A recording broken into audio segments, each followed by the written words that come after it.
Is it just me, or have the unhinged propagandists in the media literally driven themselves right to the edge of giving up? I mean, they're running out of everything. They've run out of outlandish lies their victims will even believe. I mean, things like bloodbath or Trump having dementia because he doesn't remember who he's married to.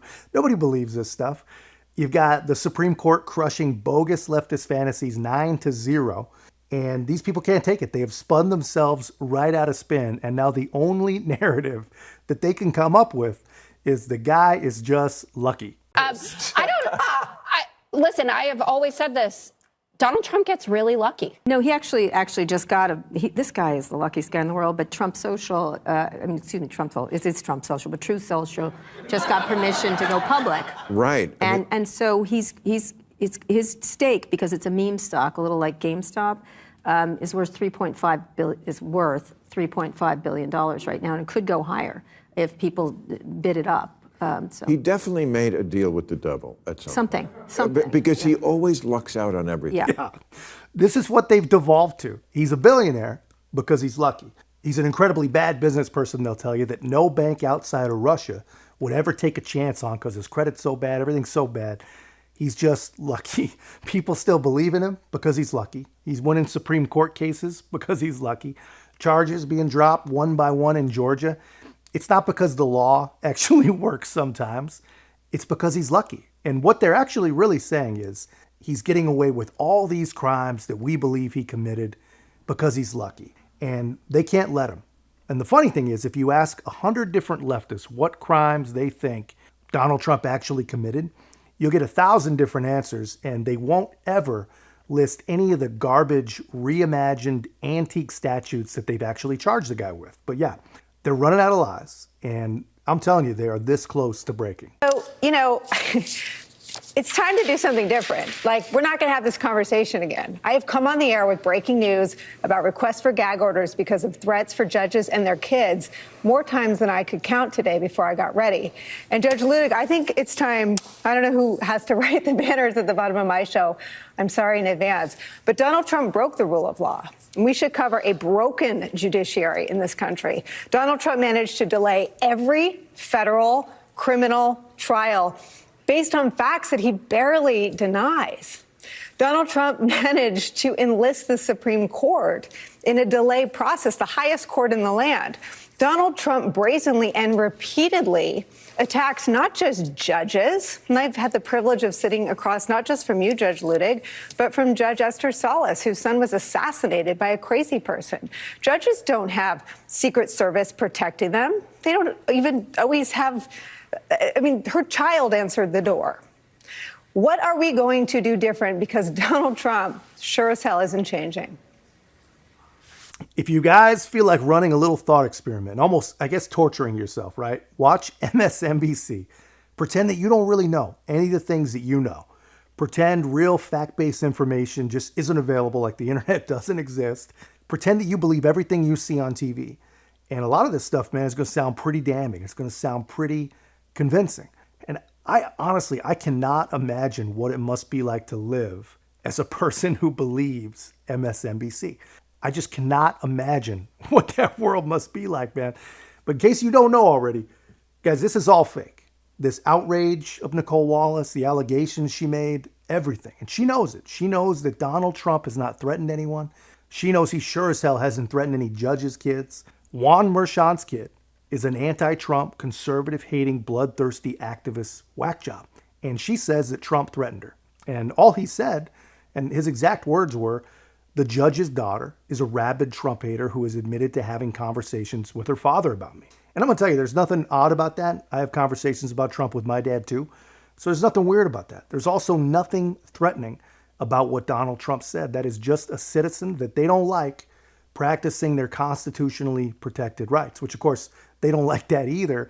And that's the actual problem. They do not respect the First Amendment. They certainly do not respect his right to the First Amendment. They want him gagged in every single case in every single way.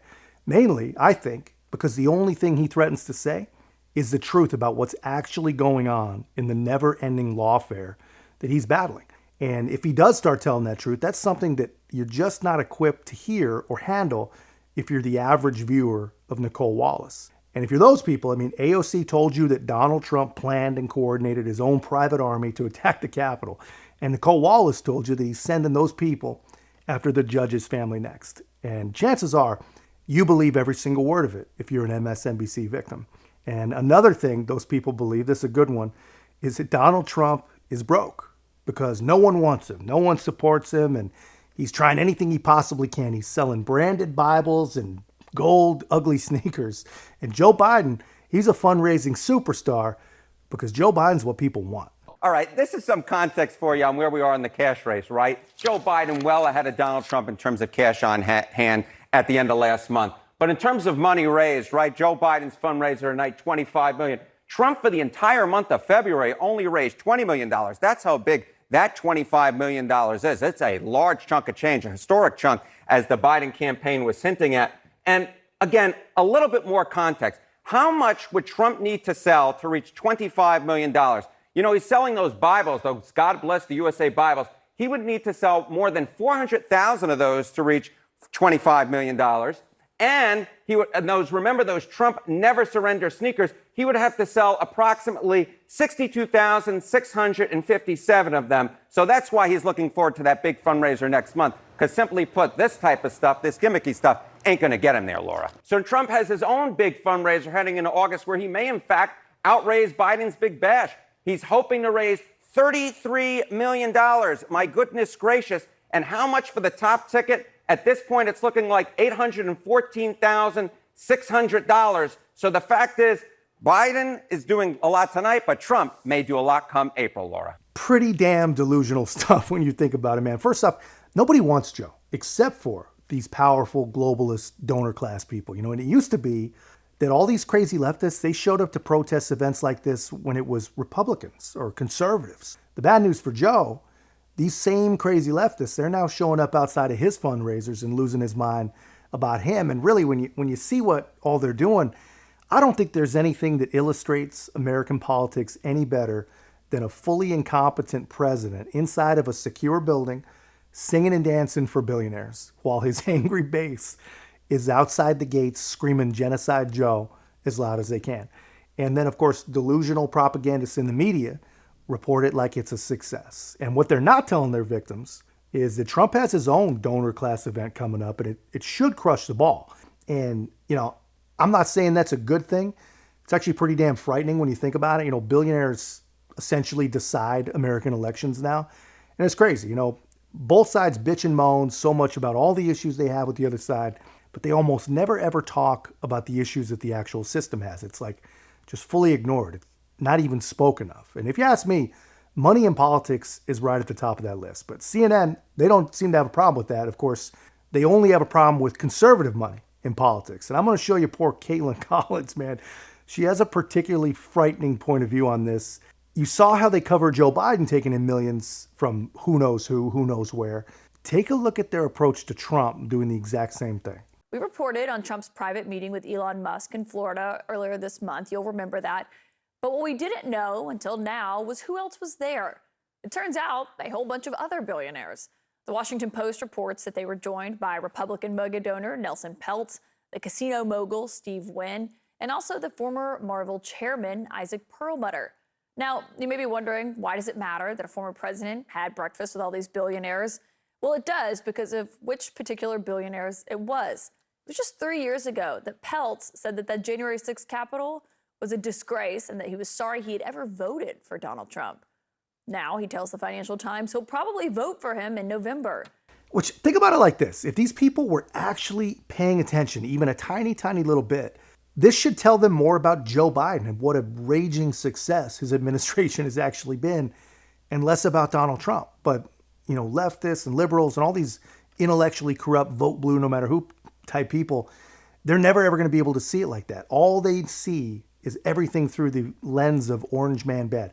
Orange Man is bad, so how could you dare give him money? There are also a handful of other billionaires, according to the Washington Post in their new report, who are coming around on Trump, quietly throwing their support, but more importantly, their money behind the former president. I want to bring in CNN political commentator Van Jones, who worked in the Obama administration, and CNN's senior political commentator Scott Jennings, who is a senior advisor to Mitch McConnell. And Scott, It does speak to the moment of, what we are watching, this political comeback of Donald Trump's. Yeah, it's pretty remarkable, actually. But I hate to break it to you guys. It's not just billionaires. I mean, if you look at the polling on what people say, whether they approve of Donald Trump's job versus Joe Biden's job in office, Donald Trump is in positive territory. People remember his years fondly because they're comparing it to Joe Biden's administration. And I think what's happening with these billionaires and other Republicans and donors is that they had no idea that Joe Biden was going to run an administration like this. He ran a campaign as a moderate deal maker, a transformational or transitional figure, and he's turned out to be a real ultra progressive president, probably the most liberal progressive president we've ever had. So I think that's why you're seeing people return to the fold for Donald Trump right now. Well, but quickly on that, Scott, none of us are billionaires on this panel that I'm aware of, at least. But the sense that they're doing it so quietly, don't you think it's also that they're just really wealthy and they want to be close to whoever is in power because it'll affect them and their money potentially? Well, they're doing it quietly because of you people, man. Anyone who would dare make a political choice that you don't agree with, either with their vote or with their money or both, God forbid both, they are demagogued and demonized. I mean, just look at the point of this entire news segment. The entire point is to single out, question the motivations, and literally sound the alarm about billionaires who dare support someone other than Joe Biden, someone like Donald Trump. There were people spending $500,000 to be at Joe Biden's fundraiser, but the media will never, ever, ever ask who they were. And here they are sounding the alarm about breakfast with Donald Trump. This is why they don't do it in public. It's the silent majority with something to lose. Sure. I mean, I assume they're like any other. By the way, Van's closest if you're keeping score at home of the three of us. But I assume they're like any other American voter. They're looking at this administration and saying, none of this is good for me. And maybe they're thinking it's not good for the country.